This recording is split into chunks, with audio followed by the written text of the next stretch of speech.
குறைக்கப்பட்ட அமைச்சர்களின் சலுகை தொடர் நகர்வுகளில்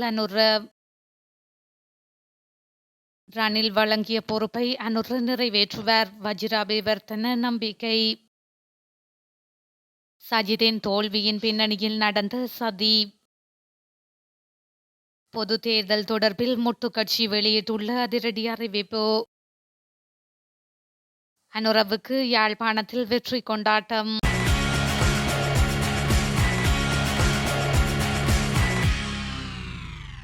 அமைச்சர்கள் மற்றும் அரசு அதிகாரிகளுக்கு ஒதுக்கப்படும் வாகனங்களின் எண்ணிக்கையை குறைக்க உள்ளதாக ஜனாதிபதி அனுரகுமார திசாநாயக்க தெரிவித்துள்ளார். இலங்கையின் ஜனாதிபதியாக அனுரகுமார திசாநாயக்க தெரிவு செய்யப்பட்டதை தொடர்ந்து பல அரச வாகனங்கள் புதிய நிர்வாகத்திற்கு திரும்ப வழங்கப்பட்டுள்ளன.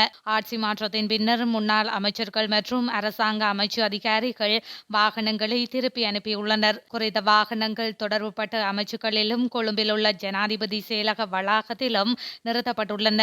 இதன்படி புதிய ஆட்சியின் பின்னர் வாகனங்களை திருப்பி அனுப்புமாறு நாடாளுமன்ற உறுப்பினர்கள் மற்றும் அரசாங்க அதிகாரிகளுக்கு அறிவுறுத்தப்பட்டதை அடுத்து வாகனங்கள் திருப்பி அனுப்பப்பட்டுள்ளதாக தெரிவிக்கப்படுகின்றது. இந்த நிலையில் அமைச்சர்களுக்கு வழங்கப்படும் வாகனங்களின் எண்ணிக்கை கட்டுப்படுத்தப்படுவதால் எஞ்சும் வாகனங்களை ஜனாதிபதி என்ன செய்வார், எதிர்காலத்தில் அவை எவ்வாறு ஒதுக்கப்படும் என்பது தெளிவாக தெரியவில்லை. ஜனாதிபதி அனுரகுமார திசாநாயக்க இன்று நாட்டு மக்களுக்கு விசேட உரையாற்றியுள்ளார். அதன்படி இன்று இரவு 7:30 மணிக்கு ஜனாதிபதி நாட்டு மக்களுக்கு உரையாற்றி விசேட அறிக்கையினை ஒன்றை வெளியிடுவார் என ஜனாதிபதி ஊடகப் பிரிவு அறிவித்துள்ளது. நடந்து முடிந்த ஜனாதிபதி தேர்தலில் சஜித் பிரேமதாச தோல்வி அடைந்ததன் பின்னணியில் சதி உள்ளதாக கட்சி உறுப்பினர்களால் குற்றம் சாட்டப்பட்டுள்ளது. முன்னாள் ஜனாதிபதி ரணில் விக்ரமசிங்கவுக்கும் ஐக்கிய மக்கள் சக்தி கட்சியை சேர்ந்த ஹர்ஷ டி சில்வாவும் இடையில் ரகசிய உடன்படிக்கை ஒன்று மேற்கொள்ளப்பட்டதாக சுட்டிக்காட்டப்பட்டுள்ளது. கொழும்பு நாவல பகுதியில் உள்ள கட்சி அலுவலகத்தில் நடைபெற்ற சந்திப்பொன்றின் போது இது தொடர்பில் கடும் எதிர்ப்பு வெளியிடப்பட்டுள்ளது. எதிர்வரும் பொது தேர்தலில் ஐக்கிய தேசிய கட்சியுடன் இணைந்து செயல்படுவது குறித்து ஹர்ஷ டி சில்வா ஆலோசனை முன்வைத்துள்ளார். எனினும் இதற்கு கட்சி உறுப்பினர்கள் கடும் எதிர்ப்பினை தெரிவித்துள்ளனர். ஐக்கிய தேசிய கட்சியுடன் ஒப்பந்தம் செய்து கொண்டமையால் ஜனாதிபதி தேர்தலில் சஜித் தோல்வியடைந்தார். இனியும் வெக்கமின்றி அவர்களுடன் ஒப்பந்தம் செய்ய வேண்டாம், அதற்கு நாங்கள் அனுமதிக்க மாட்டோம் என உறுப்பினர்கள் எதிர்ப்பினை தெரிவித்துள்ளனர்.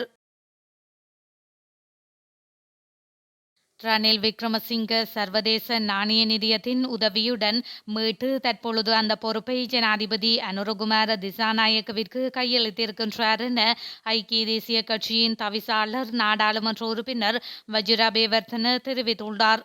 புதிய ஜனாதிபதி அந்த பொறுப்பை நிறைவேற்றுவார் என நாங்கள் நம்புகின்றோம் என அவர் மேலும் சுட்டிக்காட்டியுள்ளார். ஐக்கிய தேசிய கட்சி தலைமையகமான சிறிகொத்தவில் நேற்று இடம்பெற்ற செய்தியாளர் சந்திப்பில் கலந்து கொண்டு கருத்து தெரிவிக்கையிலேயே அவர் இதனை குறிப்பிட்டுள்ளார். வடக்கு மாகாண ஆளுநராக யாழ்ப்பாணம் மாவட்ட முன்னாள் அரச அதிபர் நாகலிங்கம் வேதநாயகன் பதவியேற்க உள்ளார். ஜனாதிபதி முன்னிலையில் இன்று அவர் ஆளுநராக பதவி பிரமாணம் செய்து கொள்ள உள்ளார். யாழ்ப்பாணம் மாவட்டத்தில் அரச அதிபராக வேதநாயகன் பணியாற்றிய வேளை அப்போதைய யாழ் மாவட்ட ஒருங்கிணைப்பு குழு தலைவரின் முடிவுகளுக்கு அமைய வெளியேற்றப்பட்டிருந்தார். இவ்வாறு வெளியேற்றப்பட்ட நாளில் அவரது ஓய்வுக்கு 3 மாத காலமே இருந்தபோதும் அவர் பதவி விலகியிருந்தார். இந்த நிலையில் தற்போதைய ஆட்சி மாற்றத்தின் பின்னர் வடக்கு மாகாண ஆளுநர் பதவியை வேதநாயகன் என்று ஜனாதிபதி முன்னிலையில் பெற்றுக்கொள்ள உள்ளார். தனது பதவியிலிருந்து அவர் விலகிய பின்னர் அரசு அதிகாரிகள் மக்களுக்கு சேவையாற்றவே தவிர அரசியல்வாதிகள் சொல்வதை செய்யவில்லை என்ற பகிரங்க கருத்தை ஒரு நிகழ்வில் முன்வைத்தமையும் குறிப்பிடத்தக்கது. ஜனாதிபதி தேர்தலில் போட்டியிட்டு அனைத்து வேட்பாளர்களும் எதிர்வரும் 13ஆம் திகதிக்கு முன்னர் தேர்தல் ஆணைக்குழுவிடம் தமது பிரசார செலவு பட்டியலை சமர்ப்பிக்க வேண்டும் என தேர்தல் ஆணையாளர் நாயகம் சமன் ஸ்ரீ ரத்நாயக்க தெரிவித்துள்ளார். ஜனாதிபதி தேர்தல் முடிவுகள் வெளியான 21 நாட்களுக்குள் அது தொடர்பான அறிக்கையை ஆணைக்குழுவில் சமர்ப்பிக்குமாறு 38 வேட்பாளர்களுக்கும் அறிவிக்கப்பட்டுள்ளதாகவும் அவர் கூறியுள்ளார். தேர்தல் ஆணையகத்திடம் அறிக்கைகள் வழங்கப்பட்ட பிறகு அவை பொதுமக்களின் பார்வைக்கு வைக்கப்படும் என்றும் தவறான செலவு அறிக்கைகள் இருந்தால் சரிபார்க்கக்கூடிய ஆவணங்களுடன் போலீசில் யார் வேண்டுமானாலும் முறைப்பாடு செய்யலாம் என்றும் தேர்தல் ஆணையகம் கூறுகின்றது. ஜனாதிபதி தேர்தலில் போட்டியிடும் வேட்பாளர் ஒருவர் ஒரு வாக்காளர் ஒருவருக்கு செலவிடும் தொகை ரூ. 109 என தேர்தல் ஆணைக்குழு தீர்மானித்துள்ளது. அதன்படி வாக்காளர்களுக்கு ஒரு வேட்பாளர் பிரசார செலவுக்கு செலவிடக்கூடிய அதிகபட்ச வரம்பு ரூ. 186 கோடி. அந்த தொகையில் 60% அதாவது ரூ. 112 கோடி வேட்பாளரால் பிரசார செலவாகவும் அங்கீகரிக்கப்பட்ட அரசியல் கட்சியால் பிரசார செலவாக செலவிடக்கூடிய தொகை 40% இருக்கும் என தேர்தல் ஆணையாளர் நாயகம் சமன் ஸ்ரீ ரத்நாயக்க தெரிவித்துள்ளார். போலீசாருக்கு எதிராக புதிய அரசாங்கம் நடவடிக்கை எதுவும் எடுக்காது என பொது பாதுகாப்பு அமைச்சர் விஜித ஹேரத் தெரிவித்துள்ளார். போலீசாரின் சில நடவடிக்கைகள் தொடர்பான பழைய தவறான கலாச்சாரத்தை சமகால அரசாங்கத்தின் அமைச்சர்கள் எவரும் திருத்த மாட்டார்கள் என அவர் குறிப்பிட்டுள்ளார். அமைச்சு பதவி இன்று பொறுப்பேற்ற போது அவர் இதனை தெரிவித்துள்ளார்.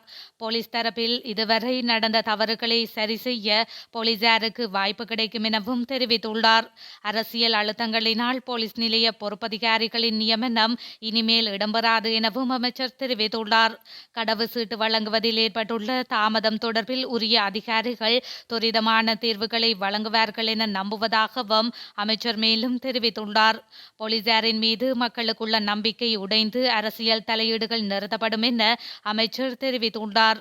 உத்தியோகபூர்வ மட்டத்தில் பதவி உயர்வுகள் வழங்கப்பட வேண்டும் எனவும் எதிர்காலத்தில் அரசியல் தலையீடுகள் இடம்பெறாது எனவும் பொது பாதுகாப்பு அமைச்சர் விஜித ஹேரத் மேலும் தெரிவித்துள்ளார். பொது தேர்தலுக்கான அறிவிப்பு வெளியாகியுள்ளதை அடுத்து ஸ்ரீலங்கா பொதுஜன பெரமுன தனித்து போட்டியிட உள்ளதாக முன்னாள் ஜனாதிபதி மஹிந்த ராஜபக்ஷ தெரிவித்துள்ளார்.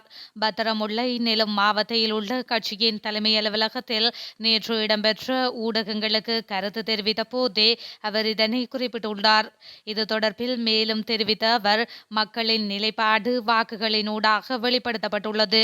அதனை நாம் ஏற்றுக்கொள்கின்றோம். யாருக்கு ஆதரவளிப்பது என்பது தொடர்பில் கட்சி என்ற ரீதியில் நாம் இதுவரையில் தீர்மானிக்கவில்லை. எனினும் பொது தேர்தலில் நாம் தனித்து போட்டியிட உள்ளோம். இந்த வகையிலும் ஐக்கிய தேசிய கட்சியுடன் இணைந்து செயல்பட போவதில்லை என்றும், இதேவேளை நிறைவேற்று அதிகாரம் கொண்ட ஜனாதிபதி முறைமையை நீக்கி தேர்தல் முறைமையை மாற்றியமைக்க தேசிய மக்கள் சக்தி முன்வந்தால் ஸ்ரீலங்கா பொதுஜன பெரமுன முழு ஆதரவையும் வழங்கும் என ஸ்ரீலங்கா பொதுஜன பெரமுனவின் தேசிய அமைப்பாளர் நாமல் ராஜபக்ஷ தெரிவித்துள்ளார். மேலும் நடைபெற்று முடிந்த ஜனாதிபதி தேர்தலில் பொதுஜன பெரமுன சார்பில் களமிறங்கிய நாமல் ராஜபக்ஷ 3,42,781 வாக்குகளை பெற்று படுதோல்வியடைந்தமை குறிப்பிடத்தக்கது.